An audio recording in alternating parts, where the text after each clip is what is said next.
So Smackdown, 2 hours of stuff that didn't feel like a lot of stuff happened. Just sort of filming it as right at the end, you can probably hear the end of the main event, which was the New Day. Good to see Big E back versus Dolphy Ziggs, KO, and Sami Zayn. It's always good to see Sami Zayn in the main event. I think he needs a big push. The match is okay. It's almost finished. Just watching it now. But not else. It just doesn't feel like anything really happened. The most notable thing I can really say has happened on this show is that I suppose they're teasing Apollo and what is now Gable, according to Twitter, maybe being a new tag team. Maybe. Apollo Gable, the legendary tag team that both once had two names. Bailey beat Nikki clean. Alexa's clearly staying heel now. It looked like they were teasing maybe a face turn to have them as a tag team, but she's gone back to using the friends thing like she did with Nia Jax and countless others at this stage. So that's I'm looking forward, to Heavy Machinery and against Rowan and Daniel Bryan. That could be a good match if that is confirmed. It looks like it will be. And genuinely, it feels like nothing much else happened because Shane was on TV for the first 15 minutes and I nearly fell asleep. I suppose it got Miz a bit of baby face sympathy. Miz had to fight Elias and then have to fight again. He had to then fight Drew McIntyre. I can't even think the names now, it's quite late over here. And then if he beat both, he'd get to fight Shane, the best in the world. So he beat Elias fairly comfortably, although it's probably the longest match Elias has had in 2019, which was something. And then, unfortunately, lost to Drew McIntyre. But then Shane was like, oh no, okay, I'll fight you anyway, because Miz was dead. And then, within about a minute and a half, had Miz tap out. I know he's been beaten black and blue, but oh my gosh.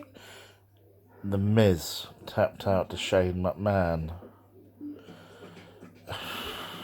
Dear me. I don't know if they're going to have any more matches. I can't see they're going to have Shane lose for the first time as best in the world on a pay-per-view such as Stomping Grounds. I suppose we could be surprised. And genuinely, I'm not sure what else there is to say in terms of what else has happened. They repeated the same Firefly Funhouse segment.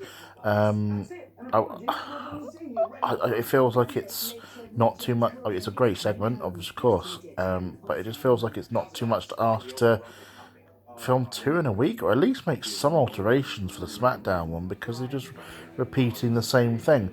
And they're repeating the same thing by the fact they're having it earlier in the show.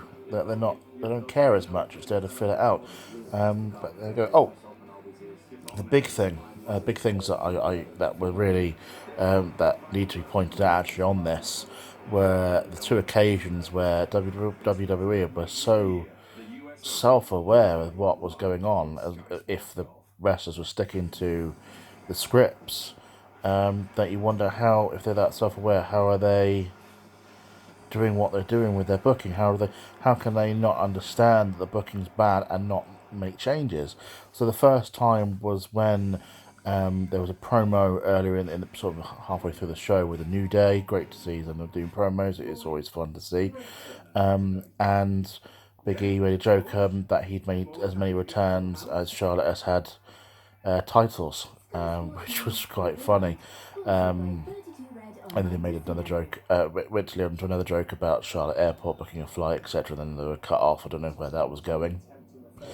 And then later in the show, Aleister Black actually cut a really good promo. Again, it just felt so self-aware, because he's obviously been going about, the door is open for someone to come and challenge him to fight.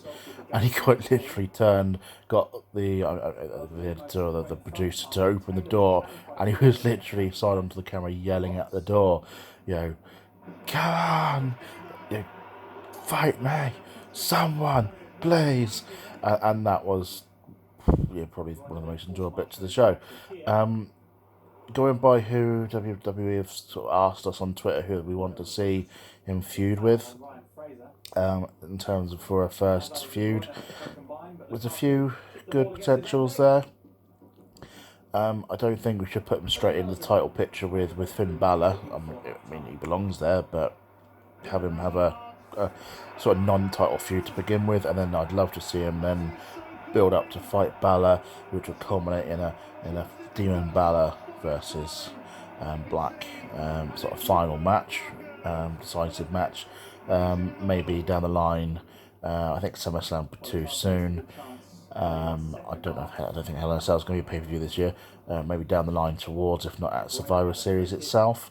It would be great to see if Survivor Series could be changed rather than have this whole brand versus brand stuff. I mean, I'm guessing that might change because of the Fox deal by that point anyway.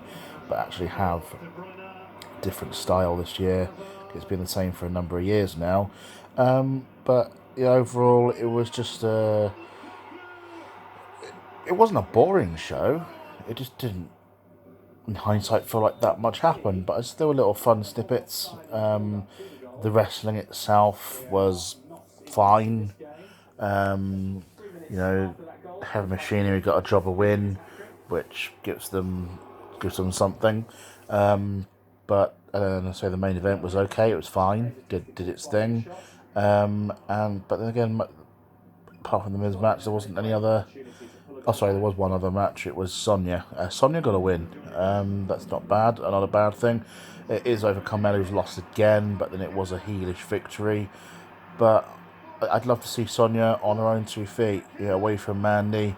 Maybe they can have a feud if they were to break up, and I'd love to see Sonya come on top of that. I'm sure Vince wouldn't let it happen because Mandy's blonde, yay! But we'll see. I wouldn't be surprised actually with it being Pride Month if Mandy was to get a lot of TV time for the remainder of the month.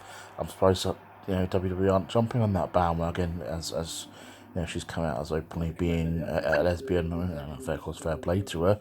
I suppose fair play to WWE. They haven't jumped on that bandwagon, but I'm just surprised they haven't. But there we go. But there wasn't really much worth watching. Because the highlights will be there on social media soon enough. I'm sure they'll cut out as I mentioned, the self-aware bits. I've posted that all over Twitter at this stage. But yeah, again, I probably sound a bit dull because it was. Now I think about it, the show itself was a bit dull. Again, it is what it is. We're less than 2 weeks from another pay-per-view. And in other news, AEW is going away Fighter Fest for free, at least in America. Hopefully it'll be around the globe, but it's good that they're doing that move for the new fans on the fence for AEW. So that's one last point as well. But again, thanks for watching, guys. Give me a follow on Twitter. Give me a subscribe here on YouTube and a comment just to let me know how much I bore you guys. I joke. Yeah. Again, thanks for watching. Bye.